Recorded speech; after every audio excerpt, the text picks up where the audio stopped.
ACN news के सभी दर्शकों का स्वागत है। मैं हूं गणेश अग्रवाल और आप देख रहे हैं दमोह जिले की खबरें। देश में आगामी दिनों में लोकसभा के चुनाव है और इसको लेकर के अब भारतीय जनता पार्टी ने कमर कस ली है। यहां तक कि भारतीय जनता पार्टी के द्वारा मध्य प्रदेश को 7 क्लस्टर में बांट करके उसके प्रभारी भी नियुक्त कर दिए हैं। सागर संभाग की 4 लोकसभा क्षेत्रों के लिए प्रभारी के रूप में पूर्व मंत्री भूपेंद्र सिंह को बनाया गया है। ऐसे में भूपेंद्र सिंह के द्वारा दमोह पहुंच करके भारतीय जनता पार्टी कार्यालय में एक बैठक को संबोधित किया गया। इतना ही नहीं, उन्होंने 31 जनवरी तक लोकसभा चुनाव के लिए कार्यालय को शुरू किए जाने, साथ ही फरवरी माह में प्रत्येक विधानसभा में कार्यालय को शुरू किए जाने की बात कही। उन्होंने एक प्रेस वार्ता को भी संबोधित किया और प्रेस वार्ता को संबोधित करते हुए उन्होंने भारतीय जनता पार्टी की आगामी लोकसभा चुनाव को लेकर के रणनीति पर न केवल चर्चा की बल्कि विभिन्न विषयों पर अपनी बात भी कही। क्या कुछ कहा लोकसभा क्लस्टर प्रभारी पूर्व मंत्री भूपेंद्र सिंह ने, आपको सुनाते हैं। Bureau report ACN news. 2/3 बहुमत के साथ जनता के आशीर्वाद से फिर से मध्य प्रदेश में भारतीय जनता पार्टी की सरकार बनी है। आगामी कार्यक्रमों की दृष्टि से अभी 22 तारीख को, जैसा आप सब जानते हैं कि अयोध्या में भगवान श्री राम की मंदिर में प्राण प्रतिष्ठा 22 तारीख को होगी। उसको लेकर भारतीय जनता पार्टी के द्वारा एक अभियान चलाया गया है जिसमें मंदिरों की स्वच्छता है और स्वच्छता के साथ साथ 22 तारीख को कुछ स्थानों पे, कुछ मंदिरों में एलईडी लगाकर भजन कीर्तन के साथ ये कार्यक्रम का सीधा प्रसारण होगा और पूरे देश भर में करोड़ों लोग इस कार्यक्रम में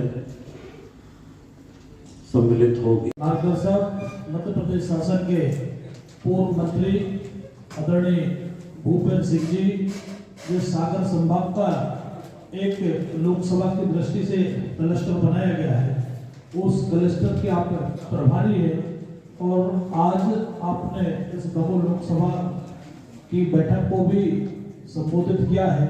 कार्यकर्ताओं से सभी से आपने सभी को आपने मार्गदर्शन दिया है और आपके मार्गदर्शन के अनुसार आज से इस दमोह लोकसभा में भारतीय जनता पार्टी की लोकसभा स्तरीय सारे कार्यक्रम व्यवस्थित रूप से आदरणीय भूपेंद्र सिंह जी के मार्गदर्शन में हम सब कार्यकर्ता मिलकर के और काम करेंगे। और जैसे कि परंपरागत सीट ये भारतीय जनता पार्टी की है और आदरणीय भूपेंद्र जी भाई साहब के मार्गदर्शन में हम सब कार्यकर्ता पुनः इस लोकसभा को ऐतिहासिक मतों के साथ जिता करके देंगे। देखिए, आने वाले लोकसभा चुनाव की तैयारी की दृष्टि से मध्य प्रदेश की जो हमारी 29 लोकसभा क्षेत्र हैं,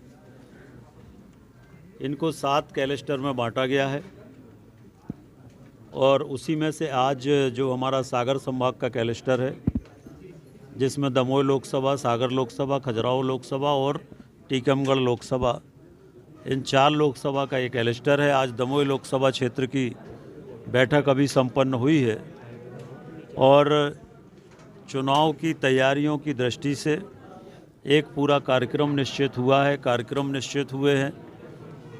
उस सब पर आज विस्तार से चर्चा हुई है और पार्टी के द्वारा लोकसभा चुनाव की तैयारियां व्यापक स्तर पर की जा रही हैं। उसी दृष्टि से आज की ये बैठक थी। राम मंदिर के लिए भी आपने बात रखी, राम मंदिर 22 तारीख को लोकार्पण होना है, इस प्रकार की। देखिए, भगवान श्री राम का मंदिर अयोध्या में राम जन्मभूमि पर 22 तारीख को भगवान श्री राम भव्य मंदिर में विराजेंगे। ये पूरे हमारे भारत देश के लिए गौरव का, स्वाभिमान का, सम्मान का, संस्कृति का दिवस है। और जिन भगवान राम के नाम से भारत देश को जाना जाता है, भगवान राम के देश को कहते हैं। हमारे संविधान में राम राज्य की कल्पना की गई है। तो वास्तव में ये राम राज्य की जो हमारे संविधान में हमारे पूर्वजों ने जो कल्पना की है, उस राम राज्य के आधार पर देश में माननीय मोदी जी के नेतृत्व में भारतीय जनता पार्टी आगे बढ़ रही है। और राम राज्य के आधार पर ही एक सुशासन, गरीब कल्याण का काम भारतीय जनता पार्टी पूरे देश के अंदर कर रही है। कांग्रेस का भारतीय जनता पार्टी का कार्यक्रम है, क्या कहेंगे? देखिए, कांग्रेस के नेताओं को भी निमंत्रण दिया गया है। जो राम मंदिर ट्रस्ट समिति है, उनको आमंत्रित किया गया है। पर अगर वो नहीं आते हैं तो इसके लिए हम लोग क्या कर सकते हैं। और चूंकि कांग्रेस तुष्टीकरण की राजनीति करती है, और इसलिए राम मंदिर को भी वो राजनीति के चश्मे से देखते हैं, जबकि भारतीय जनता पार्टी के लिए राम मंदिर आस्था और श्रद्धा का केंद्र है। ऐसा कुछ भी नहीं है। जो भी होगा बातचीत करके और उनसे बातचीत करें। शंकराचार्य जी कह रहे हैं कि रामानंद संप्रदाय को रामालय ट्रस्ट सौंपा ही नहीं गया है, और आप कह रहे हैं कि रामानंद ट्रस्ट काम कर रहा है। देखिए, ये सब मुझे इतना नहीं पता। मैं तो इतना जानता हूँ कि 22 तारीख को अयोध्या में राम जन्मभूमि पर निर्मित भव्य मंदिर में 550 साल के बाद भगवान श्री राम विराजेंगे, जो अभी तक एक बरसाती के नीचे पिछले 500 साल से बैठे थे। कांग्रेस की सरकार में भी बैठे थे। और आज देश पूरा उत्साह और गौरव से भरा हुआ है। देश दिवाली मना रहा है।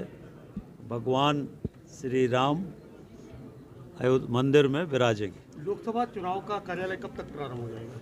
31 जनवरी तक सभी लोकसभा क्षेत्रों के चुनाव कार्यालय प्रारंभ करना है। फरवरी में सभी विधानसभाओं के चुनाव कार्यालय प्रारंभ करना है। दमोह लोकसभा क्षेत्र में 8 विधानसभा हैं। 8 में से 7 में भारतीय जनता पार्टी ने अभी विधानसभा चुनाव में विजय प्राप्त की है। और कुल हमारी जो बढ़त है दमोह लोकसभा में, वो 2,55,000 मतों की बढ़त कांग्रेस के ऊपर भारतीय जनता पार्टी की है। तो शानदार मतों के साथ हम दमोह लोकसभा में भारतीय जनता पार्टी चुनाव जीतेगी।